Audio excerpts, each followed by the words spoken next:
Capua! Shall I begin?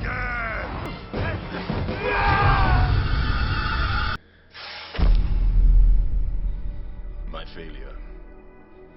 Your lesson.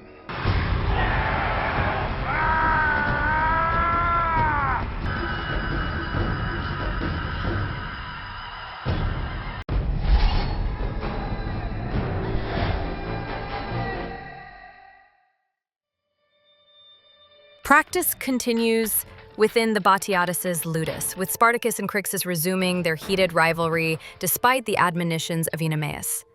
On the upper level, Batiatus continues to entreat the gods for rainfall as he nurses the wound from his encounter with the assassins. Lucretia arrives with what she considers good news. Magistrate Clavius has expressed interest in hiring gladiators from their house for the games to appease the gods and call for rain. Batiatus, to great delight, realizes he has an offer to take part in the coming premise. Meanwhile, in the city, Ashur, along with Barca, interrogates a man for information on the mark the slave that attacked Batiatus had. Magistrate Clavius and Salonius arrive at Batiatus's Ludus. They speak casually about Batiatus's father and the ongoing drought, before revealing to Batiatus an upcoming gladiatorial event. Batiatus is pleased, and he shows them a gladiator that he believes is eligible for the event, Crixus. Titus, too, is pleased and says that it will now be a contest among legends. He reveals that Salonius has registered the undefeated arena legend Theocoles in the upcoming event. This worries Batiatus.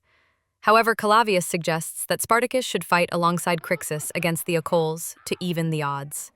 Batiatus, afraid of becoming more in debt, accepts the suggestion. In the Ludus, a handful of gladiators are playfully assaulting their cook, Euclid. Spartacus reveals to Varro that he would rather not have Crixus at his side in their upcoming match.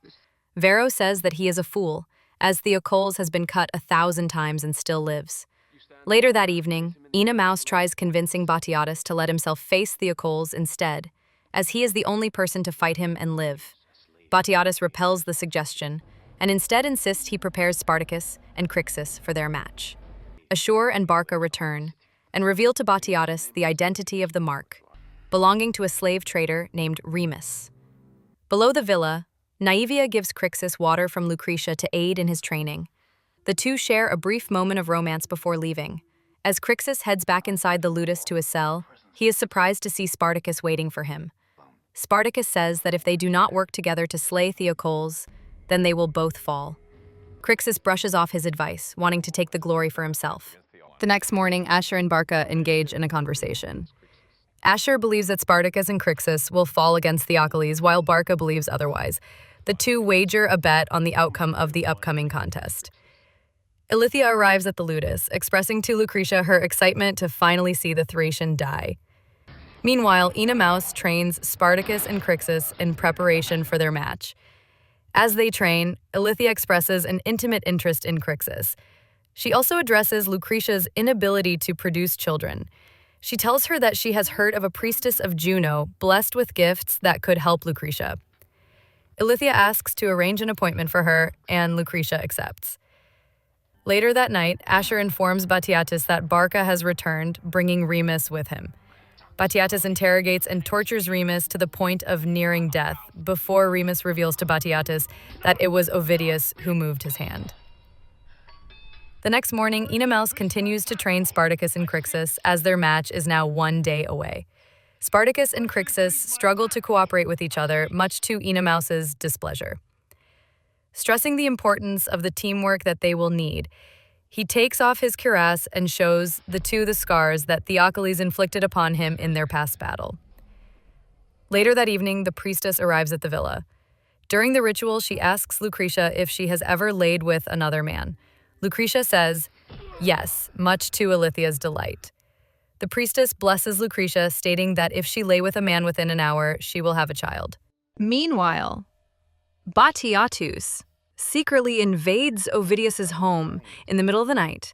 Batiatus interrogates Ovidius, with Ovidius revealing that Salonius paid him to kill Batiatus. After the interrogation, Batiatus has Barca kill Ovidius, his son, and burn his house to the ground. Back at the villa, Lucretia summons Crixus to her room and attempts to lay with him, but he rejects her, since he needed strength for battle. Once he leaves, Naivia expresses her fear for him in his match tomorrow. He comforts her, they kiss, and soon lay together. The next day, Spartacus and Crixus step into the arena to begin their contest, as they are met by their opponent, Theocolus. As the match begins, the duo attack Theocolus in a cooperative fashion, quickly overwhelming him. They strike him down and win an apparent victory over him, cheering over their success. However, despite his several wounds, Theocolus rises to his feet, seemingly unharmed. The battle continues. However, this time, Crixus does not work together with Spartacus, rejecting any action of teamwork. Due to this, the match slowly shifts to Theocolus' favor as the two continue to suffer his attacks. At the climax of the battle, Crixus suffers a mortal attack from Theocolus, eliminating his ability to continue fighting. As Spartacus takes on Theocolus alone, Crixus reaches for his nearby helmet and reflects the sunlight off of the helmet, directing it at Theocolus' eyes and disrupting his vision. Seizing this advantage, Spartacus strikes Theocolus' legs, immobilizing him, and repeatedly swings his sword into the neck of his opponent, until finally decapitating him.